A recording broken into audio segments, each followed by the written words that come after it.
প্রিয় দিনী ভাই ও বোনেরা, চলছে মাহে রমজান মাস। যে জিনিসটি জানা অত্যন্ত জরুরি সেটি হচ্ছে রোজার নিয়ত এবং ইফতারির দোয়া। আমি আপনাদের উপকারের জন্য রোজার নিয়তটি শেয়ার করছি। রোজার নিয়তের বাংলা উচ্চারণ: নাইতোয়ান আসুম্মা গাদাম মিন শাহরি রামাদান আল মুবারক ফারদুল্লাকা ইয়াল্লাহ ফাতাকাব্বাল মিন্নি ইন্নাকা আনতাস সামিউল আলিম।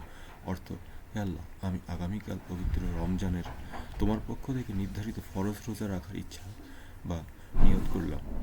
অতএব তুমি আমার পক্ষ থেকে আমার রোজা পানাহার থেকে বিরত থাকাকে কবুল করো। নিশ্চয়ই তুমি সর্বশ্রোতা ও সর্বজ্ঞানী। ইফতারের দোয়া বাংলা উচ্চারণ: আল্লাহুম্মা লাকা সুমতু ওয়া আলা রিজকিকা ওয়া আফতারতু বিরহমাতিকা ইয়া আরহামার রাহিমিন। অর্থ: হে আল্লাহ, আমি তোমারই সন্তুষ্টির জন্য রোজা রেখেছি, তোমারই দেয়া রিজিক এর মাধ্যমে ইফতার করছি। প্রিয় ভাই বোনেরা, আপনারা রোজার নিয়তটি এবং ইফতারের নিয়তটি সঠিকভাবে মুখস্থ করবেন।